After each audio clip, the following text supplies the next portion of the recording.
रूस और ब्रिटेन के बीच युद्ध की आशंका, क्योंकि यूक्रेन को ड्रोन सप्लाई करने पर टकराव बढ़ गया है। रूस की ब्रिटेन की बहुत बड़ी चेतावनी, बहुत बड़ी कीमत ब्रिटेन चुकाएगा। ब्रिटेन में रूस के दूतावास ने चेतावनी दी है।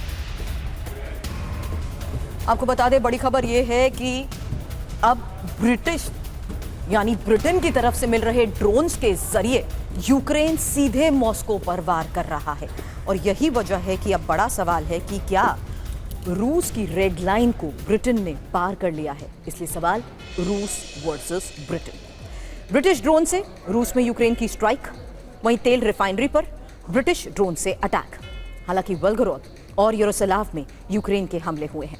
रूस में नया ड्रोन से यूक्रेन ने प्रहार किया। पहली बार है कि ब्रिटिश ड्रोन से रूस में तबाही मचाई गई है। इसलिए क्रेमलिन की चेतावनी, यूक्रेन को ड्रोन देने पर ब्रिटेन पर रूस और ज्यादा भड़क गया है।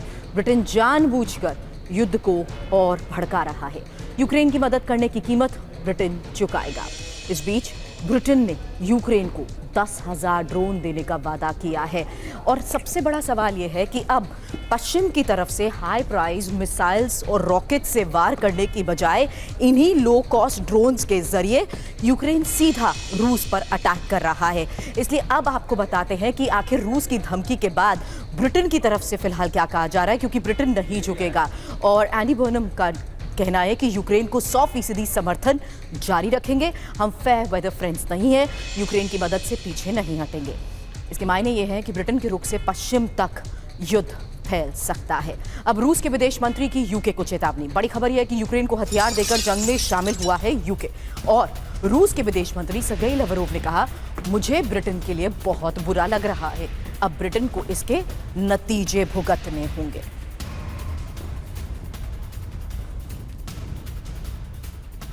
तो खबर यह है कि ब्रिटेन के ड्रोन्स के जरिए यूक्रेन वार कर रहा है। उन्हीं ड्रोन्स के बारे में एक इंफॉर्मेशन आपके सामने, क्योंकि यूक्रेन रूस पर लगातार हमले कर रहा है। उन ड्रोन्स की ताकत, नाम है योल्का लॉन्ग रेंज ड्रोन। बिना विस्फोटक के हमले करने में ये सक्षम है। एआई ट्रैकिंग सिस्टम से दुश्मन ड्रोन का पीछा कर सकता है और 250 किलोमीटर प्रति घंटे की गति से उड़ता है। इसकी मारक क्षमता करीब 3 किलोमीटर है। अब मनीष, युद्ध के विस्तार को लेकर हम हमेशा बात करते हैं। कैलिनग्राद और नेटो की सीमा पर सैन्य कार्रवाई संकेत देती है, लेकिन क्या अब ब्रिटेन की तरफ से मिल रही इस मदद के बाद कहना गलत होगा कि रूस ये मान रहा है कि ब्रिटेन ने अब वो रेड लाइन क्रॉस कर दी है, इसलिए जवाब जरूरी है? देखिए, दिलचस्प बात तो यह है कि ब्रिटेन की तरफ से ये रेड लाइन बार बार क्रॉस की जा रही है। आपको याद होगा कि जब क्रीमिया पुल पर अटैक हुआ था, तब भी रूस ने कहा था कि यूक्रेन ने दरअसल ब्रिटेन की मदद से ऐसा कर दिखाया था। इसके अलावा जब क्रेमलिन पर अटैक हुआ था, उस वक्त भी ब्रिटेन पर आरोप लगे थे। वैसे भी रूस में अगर आप पूछेंगे कि आपका दुश्मन नंबर 1 कौन है, तो आपको ये जानकर हैरानी होगी कि रूसी अमेरिका को नहीं बल्कि ब्रिटेन को अपना दुश्मन नंबर 1 मानते हैं। रही बात ड्रोन की, तो देखिए, ड्रोन के मामले में अक्सर आप ईरानियन ड्रोन का नाम सुनते हैं, इजरायली ड्रोन का नाम सुनते हैं, रशियन और यूक्रेनियन ड्रोन का नाम सुनते हैं, या अमेरिकन ड्रोन का नाम सुनते हैं। लेकिन महत्वपूर्ण बात यह है कि ब्रिटेन भी छुपा रुस्तम निकला है।